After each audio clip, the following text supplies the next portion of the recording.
Donc, après la première journée du sommet en ligne Chevaux médiateurs, chevaux guérisseurs, ça a été une grande aventure hein, qui a commencé il y a presque un an avec l'édition précédente, l'édition de décembre. Et les sommets en ligne autour des chevaux médiateurs et des chevaux guérisseurs maintenant sont dans leur quatrième année. Ça a commencé à peu près en même temps que le Covid avec bah, l'impossibilité de se déplacer, les choses qui sont un peu en virtuel.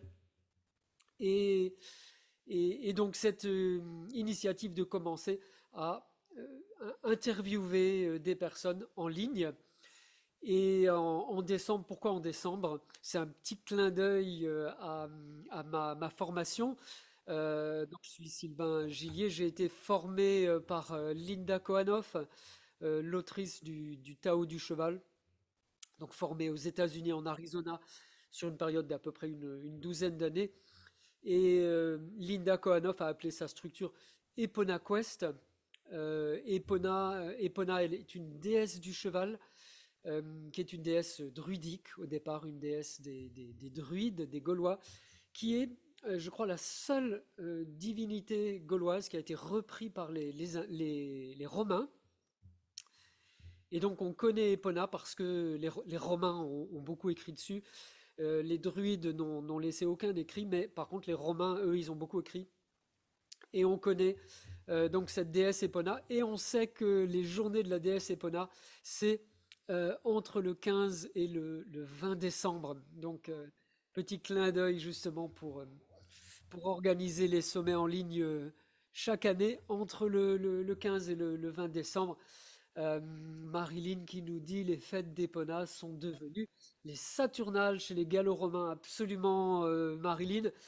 Je voulais pas aller trop dans le détail de l'Antiquité grecque romaine, mais bon, on a des spécialistes ici.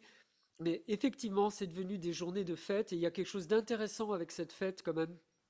C'est que pendant les fameuses Saturnales des Romains, les valeurs étaient inversées.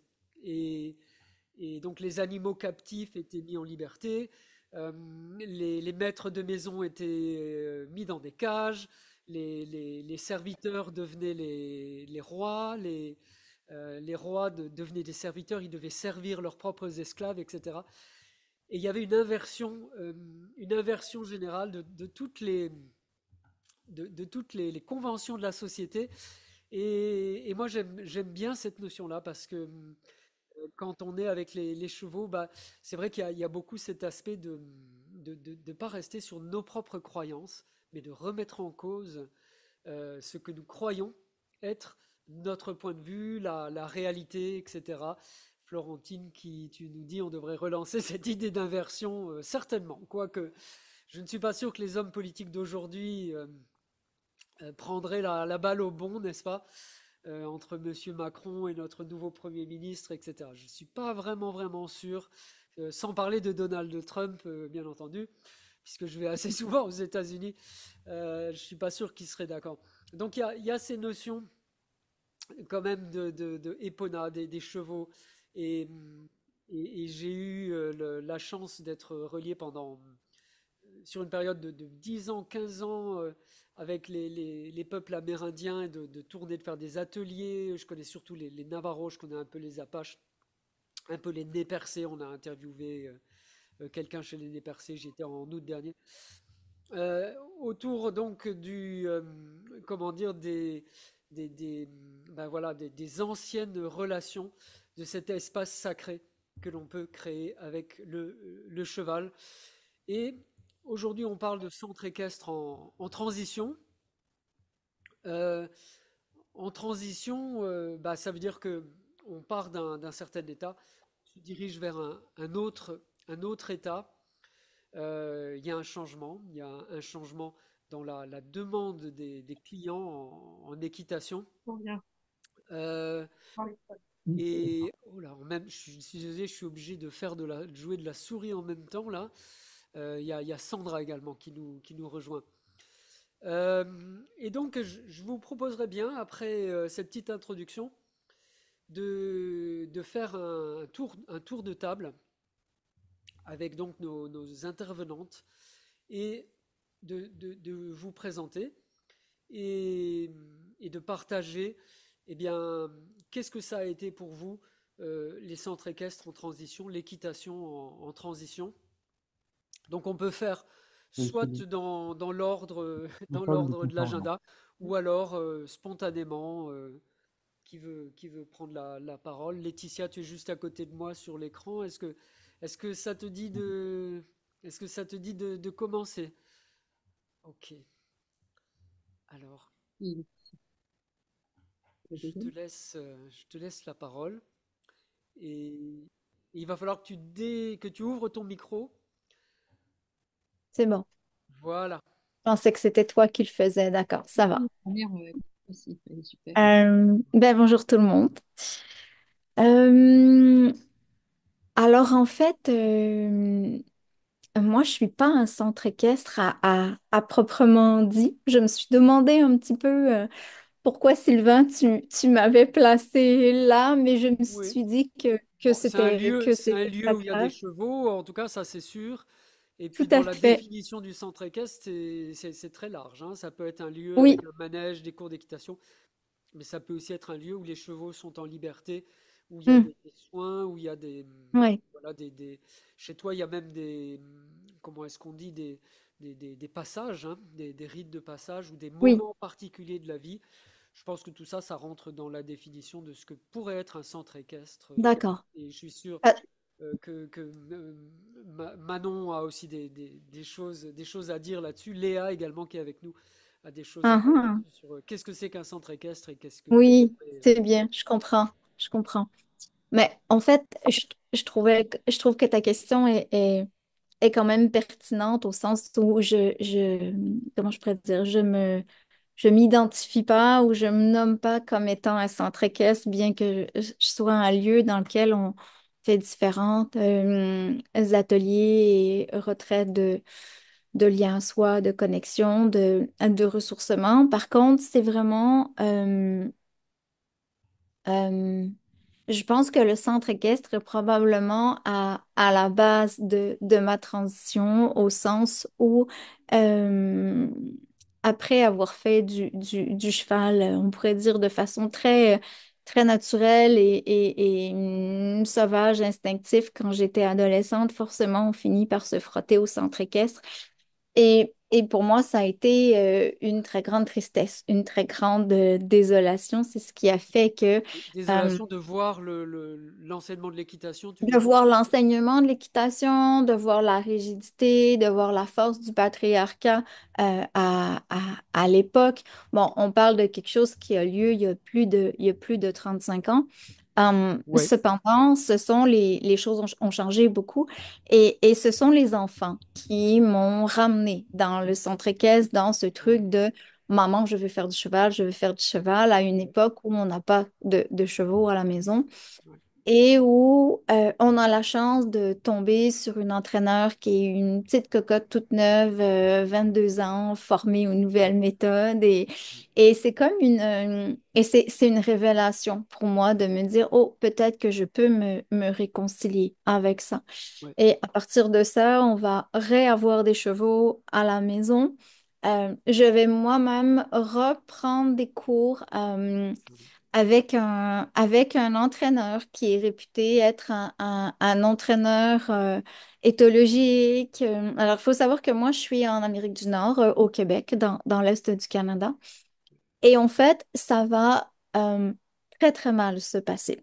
Cet entraîneur qui a la réputation de murmurer à l'oreille des chevaux, d'agir en lien avec les comportements des chevaux, d'être à l'écoute et tout ça, va se révéler dans mon œil à moi d'une très grande rigidité, d'une très grande exigence, autant envers les chevaux qu'envers moi, de quelque chose qui pour moi est une forme de violence latente, pardon, même s'il n'y a pas de coup. Et je pense que c'est ce reflet-là qui finalement va me permettre de vraiment prendre conscience. de ma relation avec les chevaux, de mon rapport avec les chevaux et de ce à quoi moi j'ai envie de donner vie. Et puis, Ouais. bah, à ce moment-là, j'ai plus 14 15 ans, j'en ai 40. Donc, c'est plus facile d'assumer qui je suis devenue, d'assumer les pensées, les intuitions, les réflexions qui me traversent et de donner une voix à ce que je vis avec les chevaux. Et à ce moment-là, à la maison, on va retirer tout, en fait. On va retirer les brides, on va retirer les selles et on va simplement être en lien avec les chevaux davantage dans un espace de relation. Ce qui veut pas dire qu'on remet jamais les brides ou qu'on remet jamais les selles, mais par contre, on va retirer les morts et on va être vraiment dans une relation qui est différente. Et surtout, on va vraiment favoriser le rapport en liberté, euh, le travail au sol, le lien à soi, mais surtout dans un axe du vivant qui va être lié aux saisons et qui va être de voir au-delà de ce que moi j'ai besoin d'exercer comme contrôle, en quoi est-ce que ce qui s'adresse, ce qui se joue, ce qui se vit en ce moment, de quelle façon est-ce que ça me parle, est-ce que ça me renseigne sur qui je suis ou sur qui j'ai envie de devenir. Ouais. Voilà. Ouais, merci Laetitia. Merci.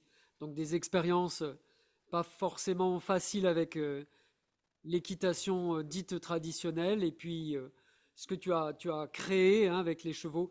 Et donc je recommande chaudement hein, aux personnes qui ne l'ont pas encore vu de regarder ton interview Mm. où tu développes beaucoup plus euh, comment, comment les chevaux nous accompagnent pendant les différents passages de la vie.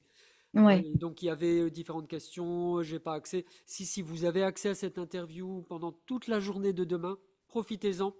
Je vous recommande chaudement de regarder l'interview de Laetitia avec donc les chemins de traverse, donc autour de eh ben, ce que tu as créé avec ton lieu. Euh, je voudrais passer la parole à peut-être continuer avec Léa. Je ne sais pas, Léa, si ta connexion te permet de prendre la parole, puisqu'on a parlé de chevaux en liberté. Je me souviens que quand j'étais euh, chez toi, donc à Kairos Équitation, les chevaux sont en liberté. Hein. Et je ne te trouve pas, je te cherche. iPhone de Léa. Est-ce que c'est toi, ça? Oui, c'est moi. C'est toi. Ouais, je suis Ok. passée sur mon téléphone. Ok, ok. Alors, hop, ok. Et tu es d'accord avec cette idée des chevaux en liberté, sans bride, sans mort, et tu es d'accord avec le fait que l'équitation, c'est toujours quelque chose de rigide et de désagréable, ou, comment est-ce que ça a été pour toi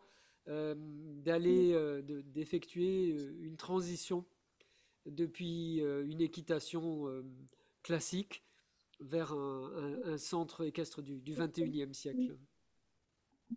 Bonsoir tout le monde. Est-ce que vous m'entendez bien déjà? Juste que je Ouais. sache.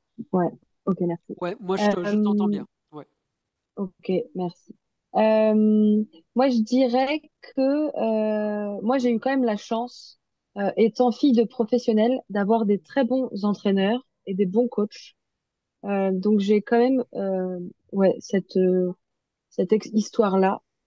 Pour autant, moi, j'ai vraiment découvert autre chose par la rencontre avec ouais, d'autres professionnels où j'ai découvert qui était vraiment l'animal cheval, j'ai envie de dire.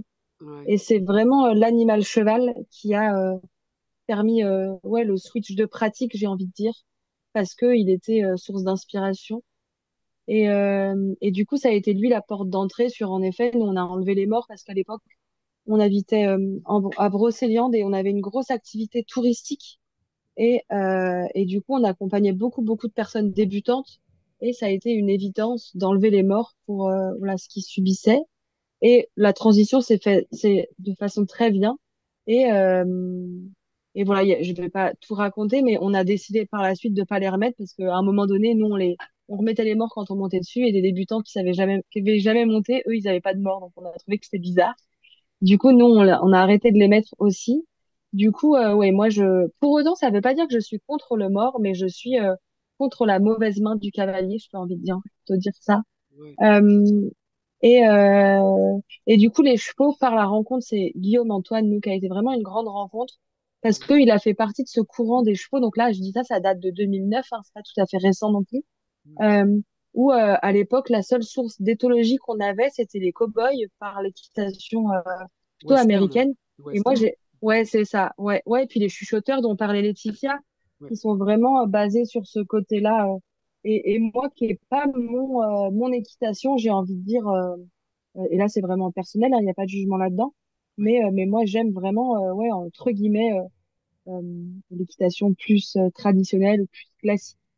Et par la rencontre avec Guillaume, vraiment la prise de conscience, ça a été qui est le cheval et comment euh, on interagit avec lui en laissant son intégrité, j'ai envie de dire, et que juste là, ça prend peut-être plus de temps sur le moment, mais en vrai, les résultats ou le chemin parcouru est tellement différent et ça permet cette liberté dont tu parles, qui est la liberté d'être avec le cheval, je trouve, au-delà de la liberté de ses mouvements, qui est aujourd'hui importante pour moi aussi. Euh, voilà. Et après, il y a tout un cursus aussi de rencontres et de formation avec les chevaux. Mais finalement, les chevaux ont été une porte d'entrée pour en apprendre plus sur l'humain et ensuite plus sur la relation, enfin, le lien entre l'homme et le cheval, pour aujourd'hui proposer, ouais, un lieu où en effet les chevaux vivent dans de grands espaces en semi-liberté parce qu'il y a quand même des barrières, Ouais, c'est mais c'est où, vraiment impressionnant quand on regarde la vidéo, puisque en fait, on s'est filmé mm, sur place, de voir les chevaux dans des immenses espaces naturels aussi. Il y a cet aspect que mm, les chevaux sont dans un environnement très naturel. ouais. Ouais, ouais, tout à fait. C'est un ancien hameau d'une petite cinquantaine d'hectares qui a été inhabité pendant 40 ans. Donc, faut imaginer la nature qui est... Et c'est ça qui nous a plu d'ailleurs. Et du coup, on a, j'ai envie de dire, réintroduit des animaux là-dedans. Donc, enfin, il y avait toute une base d'animaux sauvages.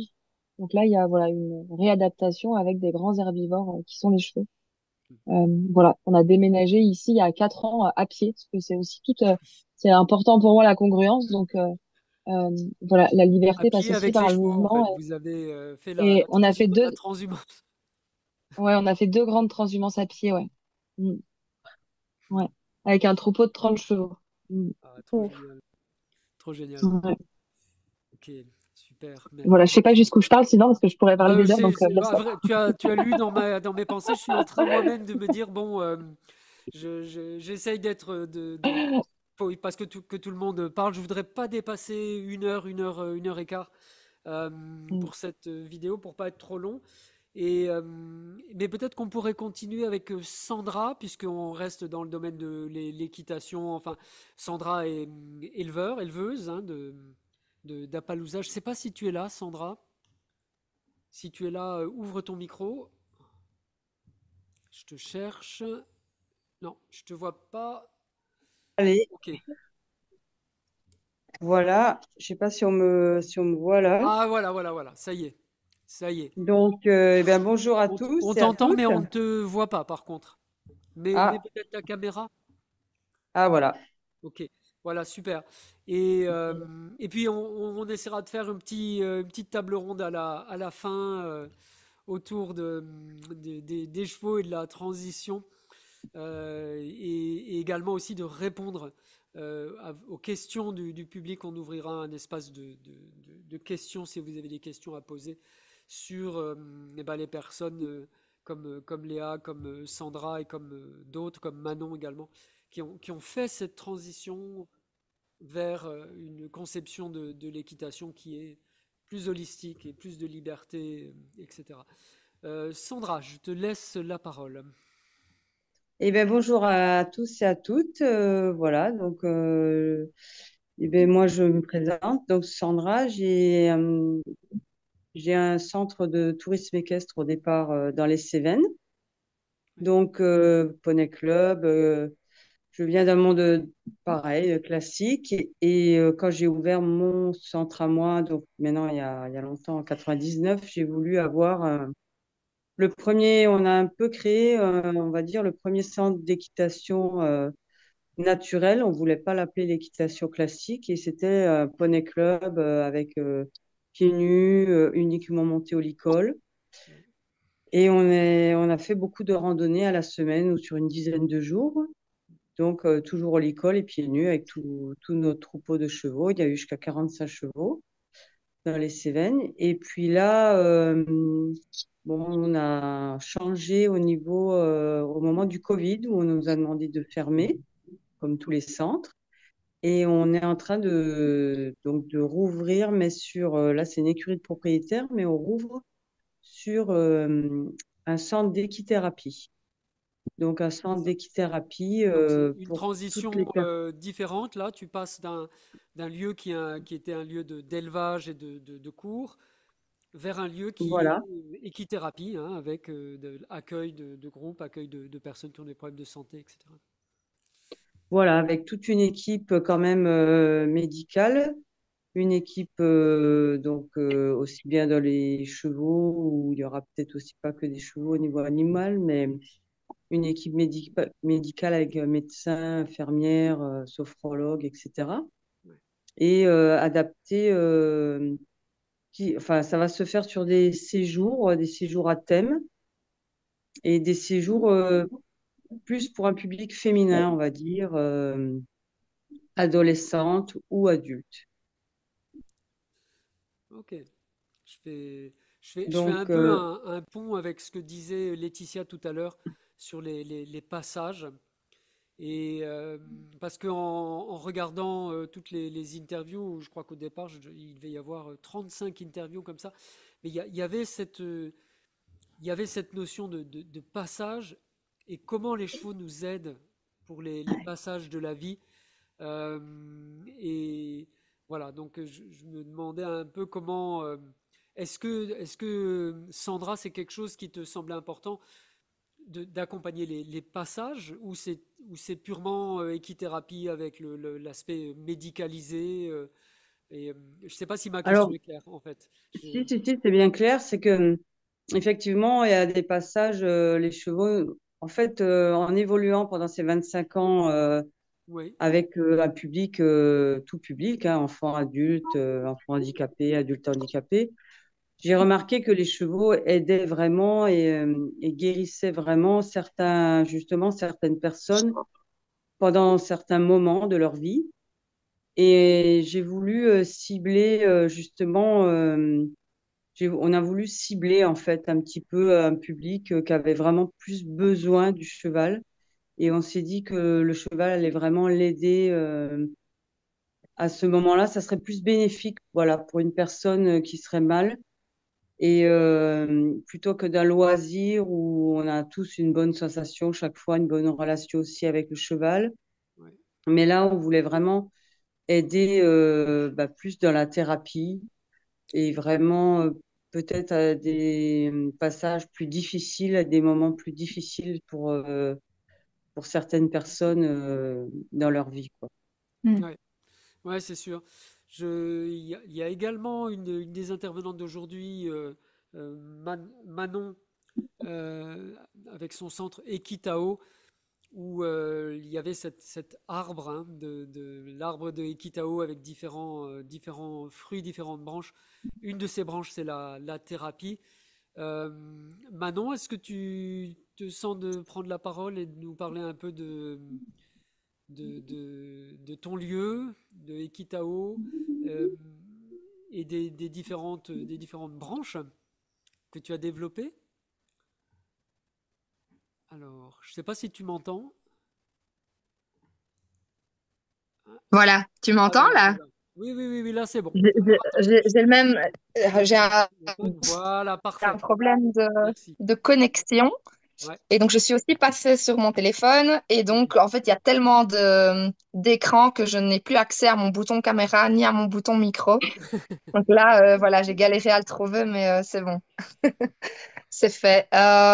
Bonsoir Manon. Donc Tu as créé un centre qui s'appelle Equitao. Ton interview a été diffusée aujourd'hui. Et donc, parle-nous un peu peut-être de ta transition à toi.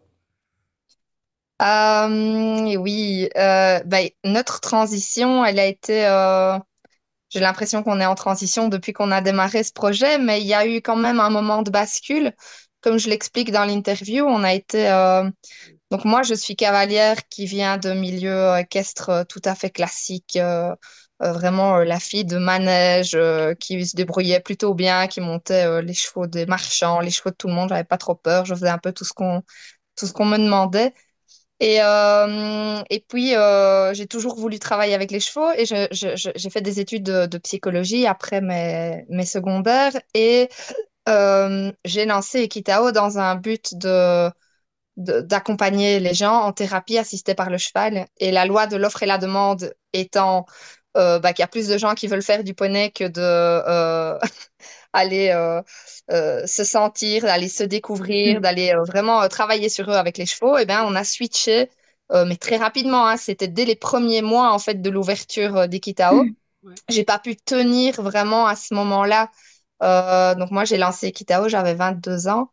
J'ai pas pu tenir cet espace et donc on a switché en mode équitation naturelle, équitation harmonieuse, respectueuse, tout ci, tout ça. Et puis c'est vraiment tout ce chemin personnel euh, où j'ai pu moi me sentir, me trouver, enfin plus ou moins, enfin là où j'en suis aujourd'hui, ça change tous les jours, mais en tout cas trouver un sens et l'essence de ce que j'amenais et de pouvoir vraiment l'incarner dans cet arbre Ekitao dont tu parles, Ouais. et où maintenant, dans la forme, ça a changé, mais pas, enfin, on marche pas sur la tête, quoi. C'est toujours plus ou moins le même centre qu'il y a 15 ans, mais par contre, l'essence est vraiment aux commandes et nous sommes très transparents par rapport à ça. Et c'est vraiment ça, nous, notre transition, elle est vraiment dans notre intérieur d'abord. Et puis, de fait, on a clairement annoncé qu'on ne mettait plus les gamins à cheval à chaque fois, qu'on ne faisait plus des leçons d'1 heure à la queue leu et tout ci, tout ça. Parce qu'au tout début, on faisait quand même un peu ça. Après, on est toujours, voilà, on monte sans mort, on met les gamins un maximum accru, et notre équitation se veut la plus concrète possible. Donc, pourquoi est-ce que on monte à cheval? C'est très transparent. Et vers quoi on va? Ben, nomadiser, donc des promenades. Nous, on emmène vraiment en balade. Et donc, quand on ne sait pas se débrouiller en toute sécurité, ça se fait en équipe, un qui est à côté, un qui est à cheval. Mais cette équitation doit être concrète et on ne doit pas tourner dans une piste pour tourner dans une piste. Euh, voilà un peu l'essence, enfin, je ne sais pas le résumé, je ne sais pas si ça répond à ta question, hein. Non, mais je trouve que là, on a justement, on a un panel, comme on dit, parce que ça va du Québec à la Belgique, à la Suisse, à la Bretagne, au sud de la France. Et, euh, et moi, j'avais une question aussi à vous poser à vous. Est-ce que le public a changé? Est-ce que c'est une transition qui vient des professionnels de l'équitation parce qu'ils n'en peuvent plus de ce métier-là et de faire tourner les gamins là, les heures après les heures et les cours comme ça? Ou, à votre avis, est-ce que le public a changé? Et voilà, c'est une question Mm. vraiment que je me posais. Je la pose à Arlette aussi. Arlette, je ne sais pas si tu nous Oui. entends. Arlette, je vois que tu lèves la main. Je vais te passer la Ouais. parole. Attends. Voilà, voilà. Voilà, merci. Alors bonsoir tout le monde, je suis super contente d'être parmi vous parce que c'était pas gagné, l'avion il avait 3 quarts d'heure de retard. Ah Et oui. puis je trouve quand même que la technique c'est un peu magique. C'est On va- incroyable. Je ouais. suis dans un aéroport avec vous On là, te c'est voit trop dans bien. les étoiles, en tout cas. Ouais, j'ai mis un beau truc. Alors pour répondre à ta question, ben, comme je l'ai dit dans notre entretien, Sylvain, Ouais, euh, je pense que cette demande, elle est là depuis très longtemps, comme je l'ai expliqué, parce qu'il y a déjà 50 ans, je voyais une demande poindre et émerger. Mais c'est évident que maintenant, avec toute l'évolution de la conscience dans le monde en général, mais dans tous les domaines, ouais, ben forcément que ça a une répercussion infinie sur la filière équine. Pour moi, c'est évident, tu vois, que cette changement de conscience, il s'incarne dans tous les domaines. Et la filière, elle n'est pas épargnée. Et c'est ça qui est tellement exigeant pour les gens de la filière équine, c'est de comment est-ce qu'ils peuvent, quand ils sont dedans, dans l'ancien monde du cheval, comment est-ce qu'ils peuvent aller dans ce changement. Hmm. Je vois Parce bien que que c'est quand pour on démarre ça. un projet, tu vois, Oui, quand on démarre un projet, ouais. depuis rien du tout, maintenant, comme je vois énormément de jeunes qui fleurissent et je trouve excellent, et j'ai écouté, je crois que c'est Manon, hein, d'Equitao. Manon Equitao, qui est là, qui est juste au-dessus de toi. Manon, j'ai écouté cet après-midi son interview. Oui, J'avais le cœur en joie, quoi. Ah Elle oui. a un domaine de 30 hectares. Ils sont 5 quand même, tu vois, dans l'histoire. Donc ça, c'est facile. Oh, non, c'est pas facile, c'est pas vrai. C'est impliquant. Ils ont sûrement beaucoup travaillé. C'est pas que c'est facile. Mais je veux dire, c'est vachement plus simple que d'avoir un centre équestre avec des box à barreaux euh, où tu as 50 chevaux avec des box à barreaux, avec très peu de terrain. Comment est-ce que tu mets en forme le changement? Tu vois, là, ça devient beaucoup plus exigeant. Chez Léa aussi, hein, Parce avec 50 hectares en pleine forêt bretonne, c'est sûr que c'est peut-être plus facile quand c'est comme ça, effectivement. Oui. Mais Arlette, tu penses que c'est possible de faire cette transition, même si on n'a pas de terrain, même si on est près d'une grande ville? Ou Ah oui, tu vois, c'est comment tu vois intéressant. les choses? C'est intéressant ta question, parce que évidemment, les conditions de Léa, de Manon, elles sont absolument favorables. Et puis elles sont extraordinaires. Mais tu penses bien que c'est pas le cas de tout le monde, hein. Pas le cas de tout le Et monde, donc, si non? tu veux, moi, ma démarche, elle a été d'étudier justement un concept d'école modèle euh, quand on n'a pas ces moyens, quand on n'a pas cet espace. Tu vois? Parce qu'il il faut trouver des domaines de 30 hectares, il faut pouvoir les acquérir, ce n'est pas le cas de tout le monde. Alors que près des centres urbains, le cheval, il a vraiment une mission évidente pour tous ces gens qui habitent aussi en ville.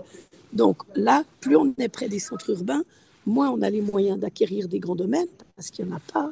C'est pas du tout facile. Tu vois, il y a plein de régions où on n'obtient pas des permis de construire non plus. Enfin, tu vois, c'est complexe. Donc moi, j'ai étudié un concept d'école modèle sur des petits espaces. Tu vois, comment est-ce qu'on peut faire une écurie modèle quand on n'a pas 30 hectares?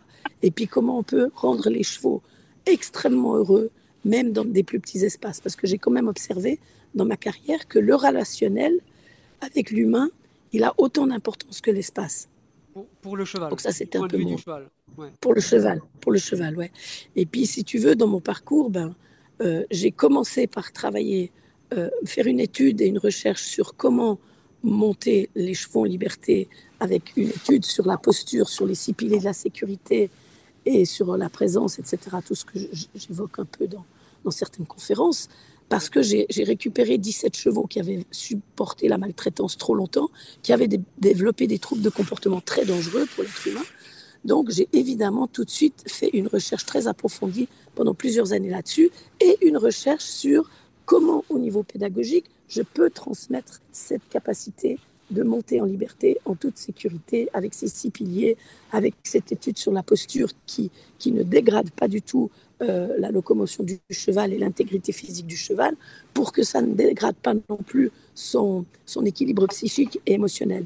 Mais dans ma carrière, j'ai quand même dû constater, et je suis revenue à une étude et une recherche sur l'art équestre, parce que j'ai quand même vu que monter en liberté n'est pas forcément bénéfique pour tous les chevaux et pas à n'importe quel moment, parce que un Pourquoi? cheval qui n'est Pourquoi? parce qu'un cheval qui n'est pas en équilibre, Ouais, il y a peu de force de portage. ouais. D'accord? Ce ne sera pas bénéfique pour lui de porter un être humain en liberté et ça va même rendre la chose dangereuse quand on va en liberté parce que le cheval, il va devoir, si tu veux, absorber la, la dynamique par la vitesse parce qu'il ne peut pas verticaliser son allure, tu vois. Donc, ces observations-là, ces constats-là, où j'ai dû voir que ce n'était pas forcément pour tous les chevaux à n'importe quel moment bénéfique, eh ben, je me suis croché à une recherche sur comment, comment entrer dans l'art équestre sans coercition, sans rapport de force, dans un rapport de puissance aimante. Et c'est là que les chevaux et toutes mes expériences pédagogiques, elles m'ont amené à l'équitation quantique, en fait, qui permet vraiment enfin, c'est un travail de connaissance de soi qui permet de maîtriser la vitesse de l'intérieur, la direction de l'intérieur, maîtriser l'espace entre le cheval et moi de l'intérieur, tu vois. Et tout ça, ça m'a ramené dans l'art équestre, qui peut être extrêmement bénéfique pour le cheval et qui n'empêche pas, une fois que le cheval a construit son corps en équilibre et a développé les forces de portage nécessaires, de le monter en liberté, bien évidemment. Ouais, une approche assez révolutionnaire, mais c'est vrai que dans cette approche quantique, euh, ce que je suis moi en tant que cavalier influe directement sur tout ce qui est en train de se passer. Et Exactement. alors il y a le mot holistique. Manon, je crois que tu utilisais le mot holistique. Bien sûr. Laetitia, tu parlais aussi de Oui. cet aspect global. Léa, c'était aussi un peu le lien avec tout ce qui nous... Voilà, on peut Bien sûr, parce que différents l'art mots. équestre, l'art équestre quantique, il passe par un travail de connaissance de soi. Et ce travail de connaissance de soi, ben, il passe par le passage à travers de nombreuses portes intérieures, qui sont des portes émotionnelles, qui sont des portes psychiques, tu vois. Et c'est tout un travail d'accompagnement pour que la personne, elle puisse, à partir d'une meilleure connaissance d'elle-même, d'une meilleure amour d'elle-même, d'une meilleure confiance en elle, elle puisse entrer dans ce genre d'approche qui Moi, sont je suis vraiment des heureux que tu dises ça et évolutions. d'entendre ce que vous dites ce soir parce que je suis convaincu, moi je suis médecin, je ne suis pas un professionnel de l'équitation, mais j'ai un peu cette perception que dans la relation entre le cheval et le cavalier, c'est pas quelque chose d'anodin, c'est pas un jeu, c'est pas une occupation comme on mettrait les enfants devant la télé ou devant leur tablette, c'est quelque chose de sérieux, sacré peut-être, on pourrait dire, et en tout cas qui développe, euh, qui a un impact sur le plan psychique qui peut être très important, et dans un sens comme dans l'autre finalement, hein. Tu parlais des chevaux finalement qui ont peur de la liberté, mais peut-être que nous aussi on a peur de la liberté quelque part, je ne sais pas. Je voulais passer la parole à Florentine qui ne s'est pas encore exprimée. Voilà, j'ai à cœur que tout le monde, toutes les participantes s'expriment. Florentine, je ne sais pas si tu m'entends, je te... Je t'entends très bien, je te vois très Voilà, bien aussi. ok. Enfin, je t'entends, tu es toujours un petit peu en retrait par rapport à chaque intervenante, mais au niveau du son, hein. Ah oui? Donc, Ah bon, ça, oui. c'est Ah, comme ça, voilà, c'est mieux? J'ai un magnifique. gros micro, mais il n'est pas très Voilà. sensible en fait, mon micro. Je vais Mais le prendre comme ça. si, il est sensible quand tu le prends. Voilà, voilà, Quand- c'est ça. Voilà. Euh, mais d'abord, merci à chacune et merci à toi, Sylvain, pour l'organisation de ce sommet. C'est à chaque fois un plaisir de Merci. découvrir en fait plein de personnes. Euh, et je suis assez d'accord avec ce qui a été échangé jusqu'ici. Je crois que le cheval, il est généralement appréhendé par l'équitation. Et en ce qui me concerne, moi, c'est vraiment un cheval, sans que je ne tombe du cheval, qui m'a emmené vers le fait qu'une relation de cœur à cœur, elle ne démarre pas en se grimpant dessus, et que de pouvoir se rencontrer au sol, apprendre qui on est, avant de penser à faire des cabrioles, c'est vraiment quelque chose de très très important. J'ai rencontré les mêmes difficultés que Laetitia, puisque venant de l'équitation classique, moi j'étais partie dans l'équitation éthologique avec le haras de la Sens, où on parlait de partenariat, de complicité, des mots qui, moi, m'ont fait réaliser, en ayant été formée par des stagiaires qui étaient là, que la plus belle méthode au monde, si, et je rejoins Arlette là-dessus, la plus belle méthode au monde, si la personne qui l'enseigne n'a pas fait un travail sur elle-même, elle ne vaut rien, rien du Ouais, tout. ouais, Et donc, ouais. en fait, j'ai chaque fois, quelque part, et mon cheval m'emmenait à chaque fois en disant, c'est pas par là qu'il faut aller, c'est par là qu'il faut aller. Et il a, il a tiré sa révérence bizarrement au moment où j'ai croisé sur Facebook le teaser d'un film qui s'appelait Taming Wild.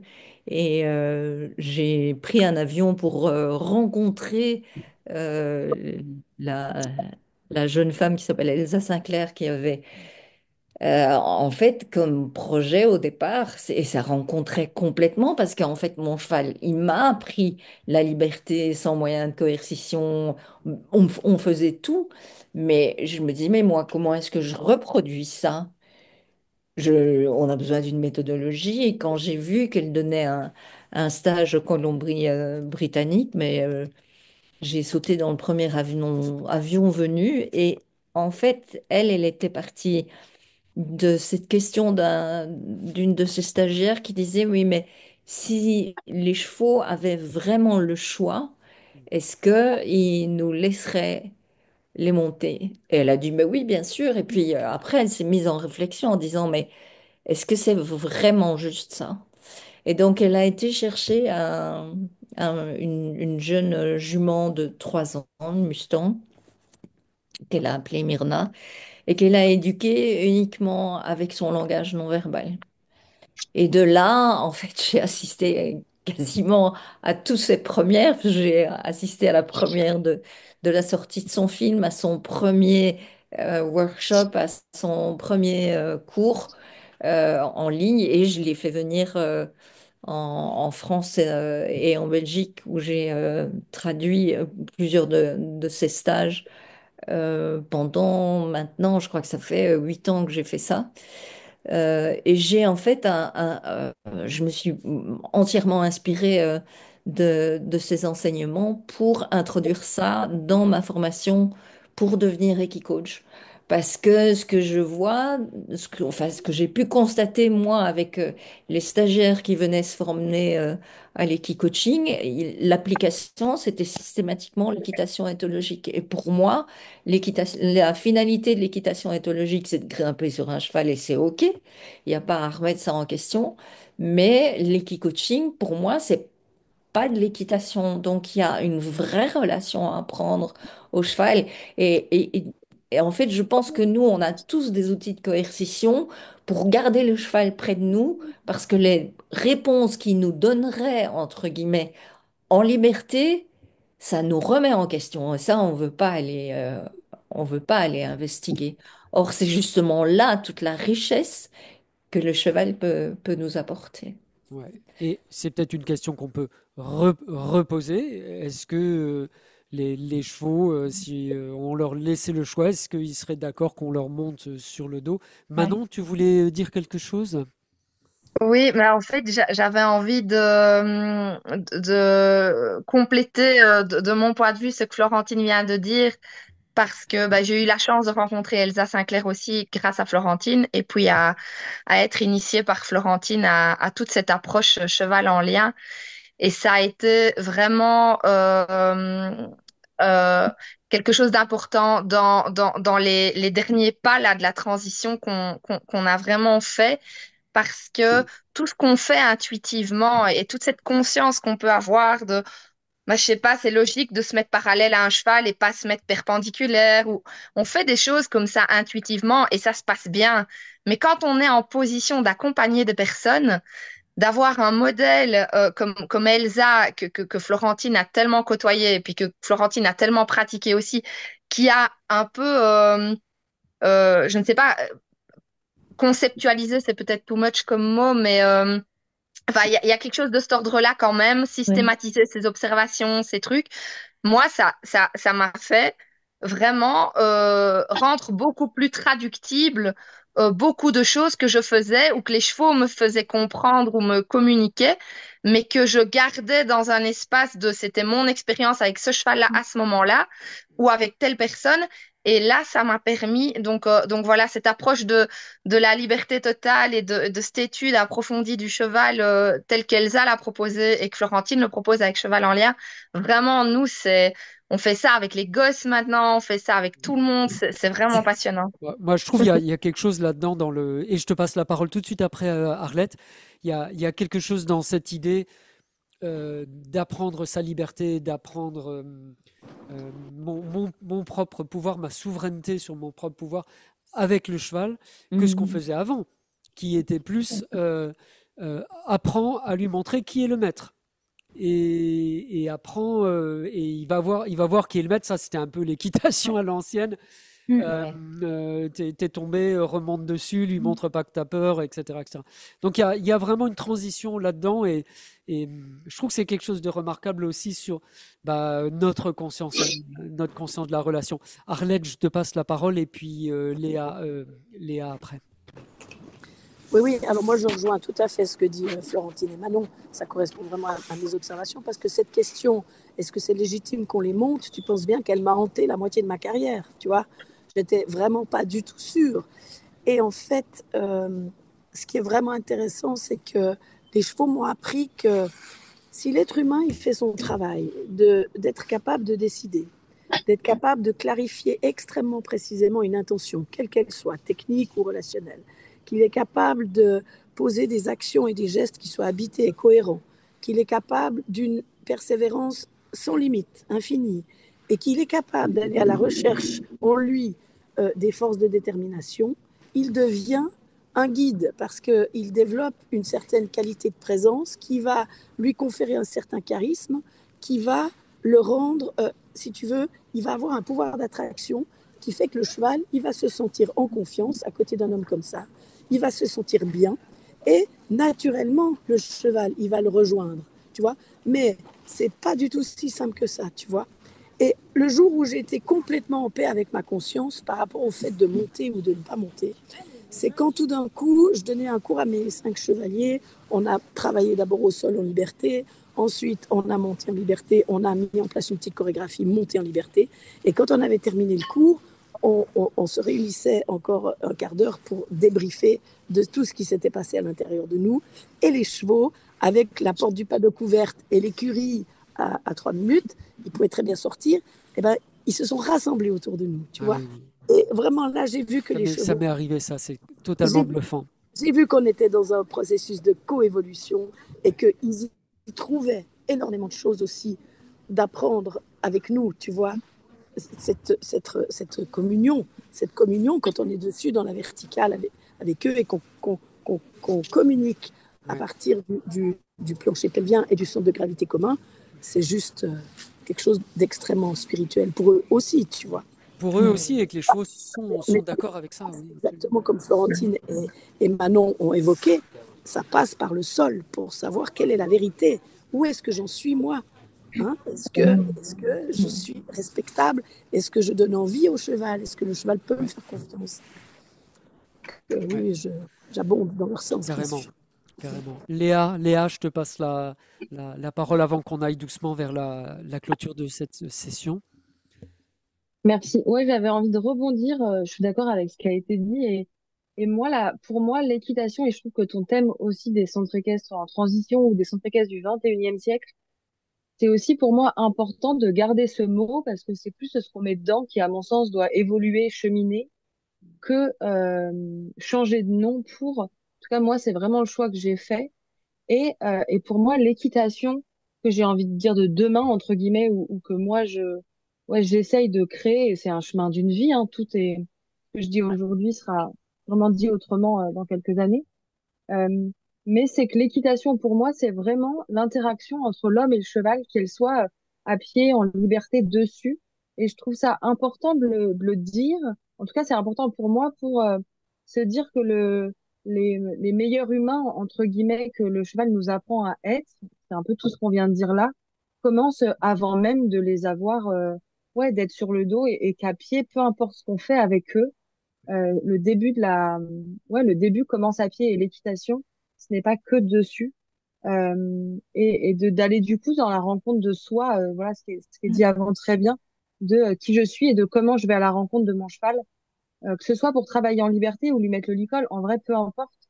C'est quoi l'intention que j'ai, qu'est-ce que et moi je suis vraiment persuadée et j'ai observé plein de fois comment nous humains en effet et moi je vois comment j'ai grandi grâce aux chevaux et comment je deviens une meilleure humaine j'ai envie de dire mais je vois aussi comment les chevaux apprennent aussi de nous et comment on leur apporte des choses et pas que des muscles et d'être des beaux gosses, mais surtout d'avoir de la confiance et de développer plein de choses qui les rendent vraiment ouais, importants dans leur troupeau aussi. Voilà ce que j'avais envie de partager. Ouais. Merci Léa. Laetitia? Oui. Euh, En fait, ben, dans la même lignée, mais quand tu posais la question précédemment, est-ce que la clientèle a changé? oui, Je trouve qu'il y a quelque chose de vraiment intéressant dans le fait que euh, auparavant, l'équitation impliquait de monter sur le dos d'un cheval. Et que si tu avais un cheval et que tu montais pas sur son dos, c'était un cheval qui servait à rien. On était dans vraiment une obligation ah oui, de absolument. résultat. Et ça faisait en sorte aussi que les gens qui avaient peur, qui avaient des appréhensions, qui se pensaient pas talentueux, qui n'avaient pas les moyens d'être au contact régulier d'un cheval, avaient finalement pas de possibilité ou de raison de côtoyer les chevaux. Alors que maintenant, où on est davantage sur un axe de relation, de connexion, et bien finalement, ça devient accessible à tout le monde, peu importe sa condition. Et en même temps, il y a quelque chose de très intéressant aussi dans euh, cette question de si les chevaux ont le choix, est-ce qu'ils se laissent monter? Il y a quelques jours, on est avec mon fils qui a 12 ans, qui n'est pas du tout un cavalier, mais qui passe énormément de temps avec les chevaux. On est dans l'entrée, on s'habille. Chez nous, c'est l'hiver, donc il fait froid. On met un certain temps à enfiler toutes nos couches. Et il me dit, j'aimerais bien monter sur le dos de Sioux aujourd'hui. Sioux, c'est son cheval. Et en fait, on se rend compte que autant ben, on a plein de transformations à l'intérieur de soi, autant on a encore un peu des vieux réflexes tout pourris. Et le truc qui me sort de la bouche, c'est bah monte-le.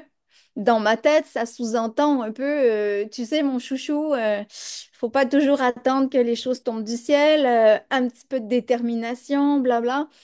Et en fait, il me répond, bah ça dépend si Sue est d'accord. Et je me suis rendue à Mhm. quel point j'étais tombée dans mon propre piège, dans mes propres œillères, alors que pour lui, c'est très, très clair. Et, euh, et finalement, en poussant ce processus-là, je me disais, ah oui, tu sais, mais en partageant cette réflexion-là avec plusieurs personnes, la réflexion que je pourrais avoir, c'est oui, mais si à chaque fois il demande à son cheval, il va finir par ne jamais monter dessus. Et en fait, c'est tout l'inverse qui se passe. Plus ils passent du temps ensemble à écouter, plus ils accèdent à des nuances de communication, plus le cheval apprécie d'avoir la présence de cet enfant-là sur son dos, plus il va réclamer la proximité à partir du moment où, bien évidemment, il y a une écoute et tout ça se fait en complète liberté au milieu du champ, au milieu du troupeau. C'est beau, hein? C'est beau comme Ouais. histoire, comme interaction. On sent d'ici que qu'il y a quelque chose qui rayonne effectivement dans cette découverte aussi, hein, du consentement. Et c'est avec Juliette, quand j'ai interviewé Juliette de l'Arbre de l'Enfance, elle a participé à un film où on Mm. la suit de ses 13 ans à ses 17 ans. Et l'interview passe demain d'ailleurs. Et si vous avez l'occasion, ne manquez pas ça, c'est absolument magnifique. Et Juliette a maintenant, je crois, une vingtaine d'années à peu près.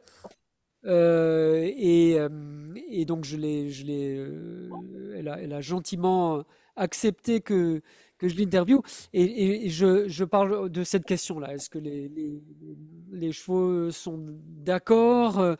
Et voilà. Et elle dit non, mais c'est pas seulement l'assentiment. Il faut qu'ils demandent, il faut qu'ils aiment ça, il faut qu'ils soient enthousiastes. Et c'est vrai, c'est vrai. Il y a pas seulement le fait de dire oui, c'est oui, vraiment, j'ai envie de ça, Mhm. hein. Et voilà, donc magnifique interview. On a peut-être quelques minutes pour répondre aux questions. Sandra, je vois que tu as levé la main. Voilà, je te remets. Voilà, c'est bon. Et si vous avez une ou deux questions avant qu'on termine cette session, je vous propose de les écrire dans le chat. On peut peut-être répondre à une ou deux questions. On profite d'avoir un panel assez extraordinaire qui est réuni aujourd'hui avec nous pour cette première journée du sommet en ligne. Sandra, je te laisse la parole. Oui, je voulais juste rebondir, enfin, sur être d'accord donc avec tout le monde, bien sûr, et dire que quand même la mentalité a bien évolué, et ça, c'est super parce que il y a 25 ans, comme exemple, j'ai une petite, j'avais un cours de poney, 4, 5 ans, 6 ans, et j'ai une petite qui avait vraiment peur de monter, mais elle voulait tellement approcher les chevaux comme ses copines, mais elle avait tellement peur. Et ses parents ont dit, ben nous, ok, on va payer, mais elle va juste toucher, accompagner le cheval en carrière ou en balade, le brosser, mais elle ne montera pas, on est ok pour payer pour ça. Et tous les autres parents étaient scandalisés, mais ne pas monter, C'est de c'est l'argent perdu. incroyable, Si elle quoi. ne monte pas sur le Ah, dos du voilà, cheval, alors voilà. là, franchement, Et on s'est finalement, jeté elle a fait l'argent ça par les comme, fenêtres, hein. exactement, ouais, et elle m'a accompagnée. Elle a fait son cours, mais à pied. Elle a fait le pansage et pendant 2 ans quand même. Et finalement, quand elle a monté, elle a pu monter, elle a vaincu sa peur et elle s'est retrouvée toujours avec son petit groupe. Et malgré tout, ben, elle avait aucune, elle était au même niveau, même sans avoir monté. Elle avait tellement observé les Ah chevaux oui, pendant 2 ans, alors c'était de 4 à 6 ans qu'elle, elle avait tous les réflexes au sol et qui l'ont aidée à cheval. tout à Et fait. c'était vraiment magique de voir ça. Et pour dire aussi que la mentalité a changé, c'est que maintenant, ben, énormément de parents veulent, moi je fais plus que des cours au sol et en liberté. Et que ben, on a énormément de monde, d'enfants et d'ados et d'adultes. Et ils veulent faire que ça. Et donc ça, c'est vraiment super, quoi. Voilà. Et pour dire que les gens, voilà, que ça a évolué au niveau de cette mentalité et que bah, je suis sûre que les chevaux sont contents de partager, qu'on puisse monter dessus, mais de donner leur avis, c'est vrai. Je pense que c'est important. Je le, Voilà. je le pense aussi. Voilà, on va arriver vers la clôture donc de cette première journée du sommet en ligne Chevaux médiateurs, Chevaux guérisseurs. Euh, un grand merci à vous. Alors, Julie, tu avais une question? Oui, j'ai une question, mais j'arrive peut-être un peu tard avec ma question. Vas-y, écoute. Tu connais mon fils, donc j'ai un fils de 16 ans qui est Oh oui, oui, oui, absolument. passionné par les chevaux et en ce moment, il est en train de suivre une formation tout à fait classique. Il fait un bac pro de conduite et gestion d'entreprise hippique. Oui, Et moi, je vois ce garçon qui est très connecté aux chevaux, qui a beaucoup travaillé en liberté avec eux, qui est maintenant dans un parcours relativement classique et qui dépérit au point que ah oui. il me dit que probablement il travaillera pas avec les chevaux à l'avenir. Ah, Et, c'est triste, et je sais, effectivement, de voir ça. voilà, et j'aurais voulu entendre, voilà, s'il y a quelque chose, un conseil Oui. que je pourrais lui Qu'est-ce qu'on peut transmettre. faire quand on est confronté à la réalité C'est des ça, métiers de l'équitation aujourd'hui et de la gestion d'un centre équestre? c'est Qu'est-ce qu'on ça. peut faire? Et au mépris, en fait. Il est beaucoup confronté au mépris que, de toute façon, ces techniques, ça ne marche pas. Voilà. Au mépris de ces professeurs qui disent ça marche Mm. pas, ça marchera pas. Mm. Moi, enfin, moi j'ai pas mal d'ados ici et en fait, toutes celles qui ont voulu se diriger vers les sports-études, sport équestre, etc., la plupart qui ont essayé ont arrêté. C'est pas possible, des jeunes avec une sensibilité comme ça. Et donc, moi, je leur déconseille fermement de faire des études dans le domaine des chevaux, qu'elles fassent autre chose et puis qu'elles fassent des formations privées, qu'elles aillent chez des gens de qualité, de vraies écoles d'équitation, mais qui ne sont celles-là pas subventionnées. Enfin, en tout cas, moi, j'en connais pas en Belgique, il n'y a pas ça. Moi, j'ai l'impression que dans le public, pour le moment, il n'y a pas de place pour cet amour-là, pour l'âme du jeune qui est appelé avec les chevaux et pour les chevaux. Donc, en tout cas, chez nous, c'est pas compatible. Ouais, Je peux prendre le relais. ouais, je t'en prie. Ouais, merci. Ouais, en effet, c'est difficile pour être également en lien avec ça. Euh, En effet, soit de poursuivre ses études et d'y venir plus tard, soit là, c'est un bac CGEH, si j'ai bien compris. Il y a peut-être aussi des stages en parallèle et de trouver des lieux qui répondent plus aux valeurs euh, des personnes concernées pour trouver un équilibre et du soutien. Parce que, ouais, au moins ça, en tout cas, si les jeunes sont hyper motivés, euh, ouais, de trouver des lieux d'accueil qui répondent plus à des valeurs parce que en même temps, on n'a pas envie qu'ils y aillent pour pas qu'ils soient mis dans des zones, dans des endroits d'insécurité et de violence. Et en même temps, si on veut que le monde change, il faut Oui. aussi qu'il y ait des professionnels éveillés qui arrivent. Ouais. Et clairement, en effet, ça montre aussi que les centres de formation et les établissements en France sont un peu arriérés, disons-le quand même, hein. Bon, je vais dire Arlette, tu voulais rajouter quelque chose sur le sujet? Et Laetitia, je te passe la parole aussi. Arlette, ton micro est débranché. Voilà. Oui, ben, écoute, ce que dit cette personne, là, c'est toute la tragédie de la filière équine actuelle pour ces jeunes, quoi. Je Alors après, connais ce jeune, hein, Julie m'a ouais, gentiment bien invité à sûr, faire un stage. bien sûr. C'est terrible. Moi, me Bah, l'imaginer dans cette situation, oui, mais ça me bien fend le sûr. cœur, hein, Et littéralement, hein. tu vois, dans les équipes pédagogues que je forme, j'en ai accueilli des comme ça qui ont été traumatisés. C'est Oui, un tue-passion, tu vois. Alors maintenant, je pense que on arrive dans une période où, à un moment donné, il va falloir entrer dans ce qu'on appelle la désobéissance fertile. C'est-à-dire que ces jeunes, s'ils ont une passion dans le cœur avec les chevaux, eh bien, il faut qu'ils se forment auprès, effectivement, de, de- d'organismes plus privés, tu vois, pour avoir des vraies compétences. Et puis après, il faut qu'ils trouvent la force d'entrer dans la désobéissance fertile. Et ça se fait dans plein d'endroits actuellement, tu vois. Et cette jeunesse-là, c'est peut-être là-dedans qu'elle doit mettre des forces pour recréer le nouveau, parce que le système, il verrouille tout, tu vois. Mais ça demande beaucoup de force d'âme.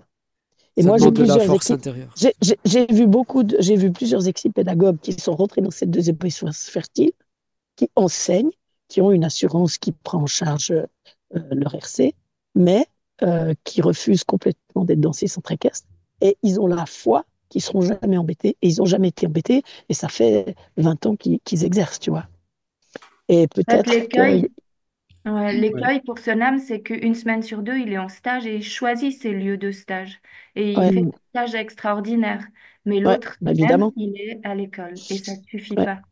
ouais, ouais. mais clairement. La Et c'est très, désobéissance fertile, alors. Merci, Arlette, du c'est conseil. très dégradant. Ouais. Ouais, Mm. ouais. Laetitia, tu voulais Mais réagir? oui, mais je pense que effectivement, on est toujours tenté de passer par des voies d'apprentissage officielles. Puis comme le disait Léa, parfois c'est plus.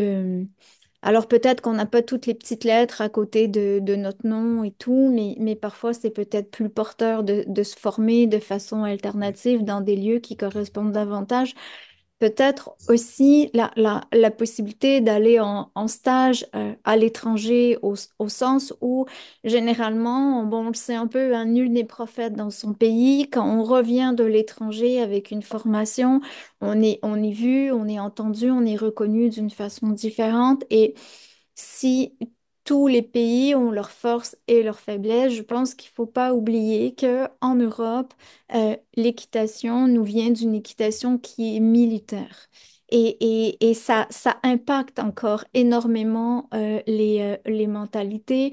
La France est un pays qui est régi par beaucoup de lois, de codes, de règlements, d'autorités, ce qui est un peu différent en Amérique du Nord, mais probablement dans plein d'autres contrées que je connais moins ou que je connais peu, et où à ce moment-là, il y a peut-être moyen de trouver des formations, des milieux, des professionnels qui, à la base, partent avec un esprit qui correspondrait davantage à ce jeune et qui lui permettrait de s'émanciper pour pas renoncer, puis en lien avec ce que Arlette disait, pour pas non plus capituler, parce qu'en fait, on est très, très, très, très, très, très nombreux finalement en ce moment dans Oui. plein d'endroits du monde à revoir ce rapport à la relation et en même temps, on n'invente rien. On n'est pas en train de réinventer la roue. Là, Sylvain, tu nous parlais des autochtones tout à l'heure. Oui. De façon très naturelle, les peuples premiers, qu'il s'agisse des peuples premiers en Asie, en Afrique ou en Amérique, ils entretenaient ce rapport-là de lien, de connexion, sans clôture. Pas tous, hein, on a aussi vu des comportements très, très brutaux, mais ce que je veux dire, c'est que il y a peut-être dans certaines contrées qui pourraient mieux correspondre ou permettre une rencontre plus douce dans la quête de ce jeune homme pour qui s'arrête pas en cours de route comme moi je l'ai fait finalement pour reprendre le train beaucoup plus tard au moment où on est davantage en mesure de s'affirmer puis de se choisir. Peut-être en effet. Merci en tout cas des conseils, Julie. Voilà, j'espère vraiment que la situation va. Voilà, bon, j'ai aussi confiance dans l'énergie de base du cheval qui est positive et qui parfois crée les situations qui permettent, bon, bah, de trouver le chemin qui lui correspond. Voilà, les amis, il va falloir clôturer cette session. Un grand merci à vous tous, toutes qui étiez là, qui étaient là. Merci beaucoup pour votre participation, pour votre témoignage, donc pour cette première journée du sommet en ligne Chevaux médiateurs, chevaux guérisseurs. Et donc demain, justement, le 19 décembre, on a la deuxième journée sur les nouveaux métiers de la médiation avec les chevaux. On est un peu dans le sujet, avec plusieurs exemples quand même de métiers qui n'existaient pas il y a 10 ans, il y a 25 ans. La com animale, les cartes, il y a plusieurs personnes qui écrivent, qui ont fait des jeux de cartes. Juliette, qui parle de son expérience, justement, cette jeune femme là qu'on suit dans le film. Je vous conseille vraiment de regarder cette interview qui est magnifique. Donc Marion Mangin, qui a créé une activité autour des conseils vétérinaires. Enfin, voilà, et également Sandra Walline. Qui a écrit, qui a une approche sensible du cheval. Donc certaines de ces interviews sont en anglais, je vous rassure, c'est sous-titré en français.